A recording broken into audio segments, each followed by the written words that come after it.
വാക്ക് നിങ്ങളിപ്പോൾ ഉപേക്ഷിക്കുന്നു. ഓക്കെ, പിന്നീട് ആ കോളനിയെ പറ്റി പറയുക, അത് നഗരം എന്നുള്ള പേരാണെങ്കിലും പറയാം. പണ്ട് ഒരു കോളനി ഉണ്ടായിരുന്നു, ഹരിജൻ കോളനി.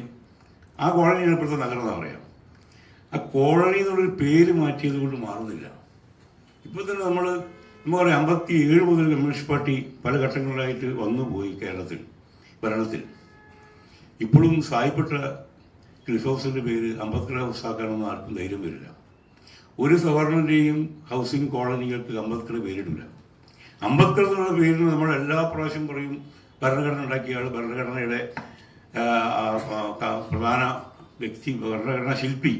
ഇതൊക്കെ സംബന്ധിച്ച് അംബേദ്കറുടെ ഫോട്ടോ നമ്മൾ ഗവൺമെൻറ് ഓഫീസിൽ വെക്കും. പക്ഷേ ഒരു ഹൗസിംഗ് കോളനിക്കോ ഒരു സർക്കാർ അതിഥി മന്ദിരങ്ങൾക്കോ അംബേദ്കറിൻ്റെ പേരിടാൻ നമ്മുടെ മനസ്സ് അനുവദിക്കുന്നില്ല. ഞാനടക്കമുള്ളവരുടെ മനസ്സിനെ പറ്റി ഞാൻ പറയുന്നത്. അത്രമാത്രം നമ്മളുടെ ഉപബോധ